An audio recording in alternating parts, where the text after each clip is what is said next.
sering, anak saya sering nitipin surat di tas. Nih, Keke suka buat kayak gini. Sarangyo katanya ya kan, I love you mom. Weni, I love you mom kata.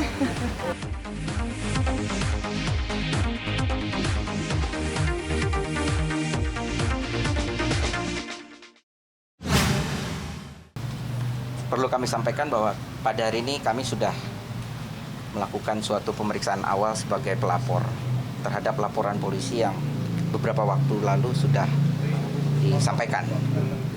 Ini artinya kita membuka suatu pemeriksaan terkait dengan material yang ada dan disampaikan oleh si pelapor. Ada yang lain barangkali yang mau ditanyakan? Per kapan Bang dilaporkan Bang? Kapan, Bang? Tanggal 18 kalau lapor. Ya, sekitar tanggal 18 Agustus 2021. Ya. Bang tadi bawa bukti apa aja Bang? Ya.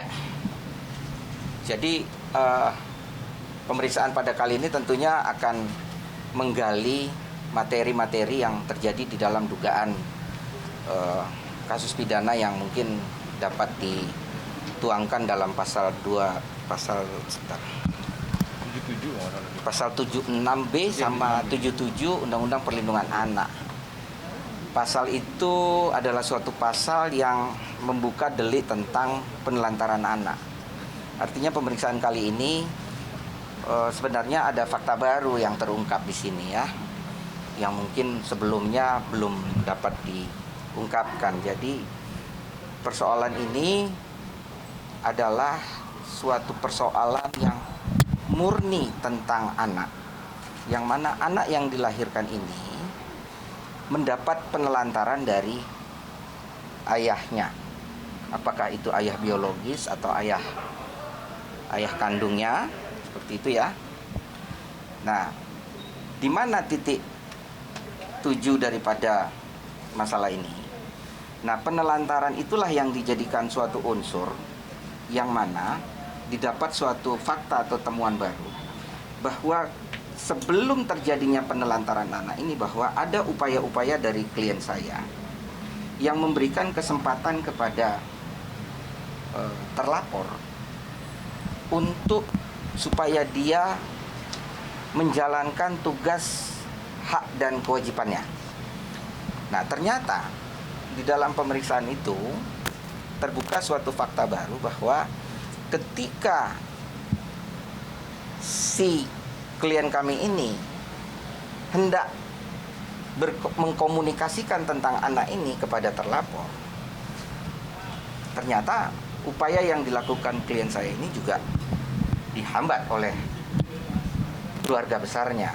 Artinya di sini kami dapat mengembangkan peristiwa ini bahwa apa yang dilakukan oleh si Reski ini juga sebenarnya dibantu oleh keluarga besarnya. Artinya tidak menutup kemungkinan perkembangan di dalam pelaporan kami ini akan dibuka dengan pasal baru, yaitu tentang 55 penyertaan. Apakah di penyertaan itu ada persekongkolan ataukah ada pembantuan yang melawan secara hukum, itu tentunya akan menjadi bahan penelitian lagi untuk pihak penyidik, di mana kemungkinan kasus yang dilaporkan ini bisa berkembang menjadi 2 atau 3 tersangka ke depannya. Ya, artinya ketika komunikasi ini hendak dibangun secara positif, tapi malah yang diterima itu diblokir, ditutup, komunikasi diputus sehingga hubungan antara kepentingan anak dengan orang tuanya ini juga menjadi terhambat. Artinya ada 2 peristiwa yang bisa ditekankan di dalam kejadian ini. Yang pertama, di mana ada seseorang yang pada saat ini sangat mati-matian untuk mencari suatu kebenaran dan keadilan. Tapi di sisi lain ada juga satu orang yang sibuk lari dari muka hukum untuk lari dari pertanggungjawaban. Poin yang ingin saya sampaikan seperti ini, bahwa saudara terlapor ini kan sebenarnya juga sudah dipersoalkan secara keperdataan ya Pak ya, yang mana ujung-ujungnya juga ada tes DNA di sana. Nah, Saya memberikan pilihan sebenarnya kepada terlapor atas sikapnya selama ini.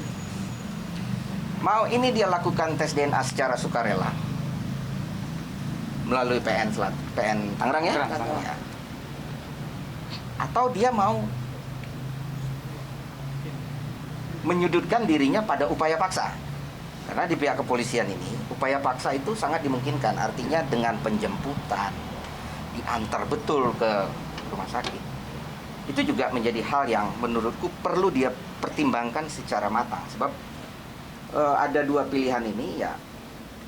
Terhadap dua pilihan itu menurut saya juga bahwa terlapor ini masih berupaya untuk bersembunyi di dalam satu daun ilalang. Artinya dia sudah tidak punya pilihan. Kalau kami bisa menasihati mereka secara baik, artinya hadapi saja, selesaikan secara singkat, efektif, dan persoalannya menjadi selesai. Dan itu jauh lebih banyak manfaatnya daripada mudaratnya dengan mengembangkan suatu isu-isu baru, mendiamkan suatu proses orang untuk mencari keadilan, ya. Dan saya tidak selalu di dalam menyikapi persoalan ini, saya selalu membuat kompartemen yang jelas. Saya membedakan rezim sang ibu dengan rezim sang anak. Logikanya begini, katakanlah Bu Weni yang bukan datang ke saya. Siapa anakmu, Bu? Keke. Keke diantarkan tetangganya ke kami, Pak Ferry ke saya. Proses ini tetap saya jalankan. Jadi jangan dilihat ini suatu hubungan sebab akibat. Nah, kalau itu terjadi ini akan membingungkan. Artinya ini ada lahir anak kecil yang harus kita akui, anak kecil itu juga bagian daripada manusia. Yang mana di dalam diri manusia itu ada kebutuhan. Kebutuhannya apa? Kebutuhan primer, kebutuhan sekunder. Apa itu kebutuhan primer? Ada sandang, ada pangan, ada papan. Sekunder apa? Ya hiburan, belum lagi sekolah, kesehatan, dan lain-lain. Karena ini adalah suatu anak yang belum bisa dia untuk mendirikan haknya secara utuh. Maka orang yang mempunyai kepentingan di situ dan dia mempunyai tanggung jawab, ya suka tidak suka harus dia lalui. Dan bukan cara yang bijaksana dengan hanya bersembunyi pada suatu ruang dan menghindari suatu argumentasi. Bang, tidak adanya surat nikah mungkin jadi kesulitan tersendiri nggak sih? Tidak ada sulit sama sekali. Pasca putusan MK pasal 42 ayat 1 itu justru memberikan jalan tol bagi kepentingan anak. Putusan MK tidak melihat siapa ibunya, bagaimana perkawinan ibunya, tidak.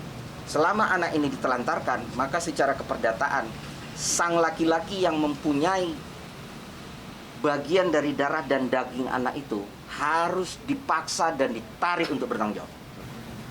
Saya agak kurang yakin bahwa ini tidak terbukti. Ya. Kenapa? Klien saya sedari awal sudah mengedepankan tes DNA ini. Tapi justru itu suatu hal yang kebalikan dilakukan oleh terlapor. Artinya apa? Secara logika, dia tidak mau melakukan tes DNA karena takut jati dirinya terbuka di situ. Jadi dia masih mencoba. Tapi itu bukan suatu hal yang saya yakin akan mudah untuk dia lalui, tidak. Pilihannya dua, you mau lakukan secara sukarela atau secara paksa. Kalau mau secara paksa ya nggak apa-apa, akan mencerminkan bahwa Anda bukan warga negara yang patuh dan taat hukum. Dan itu sudah menandakan siapa dia. Sebetulnya bukan buntu ya, perdata masih kita jalani gitu kan. Dan Reski mau tidak hadir di pengadilan pun nggak ada masalah, dia sudah diwakilkan kuasa hukumnya. Tapi kan ada jawaban di PN itu yang summary-nya adalah dia menolak DNA. Itulah makanya kita melakukan langkah hukum ini ya Bang ya. Makanya karena dia sudah mencoba untuk menolak. Walaupun nanti juga secara logika di PN juga akan dipertanyakan kenapa you nolak. Tapi kami masih mempunyai suatu jalan yang lebih sahih, yang lebih tidak terbantahkan. yang lebih tidak menimbulkan suatu argumentasi lain. Apa?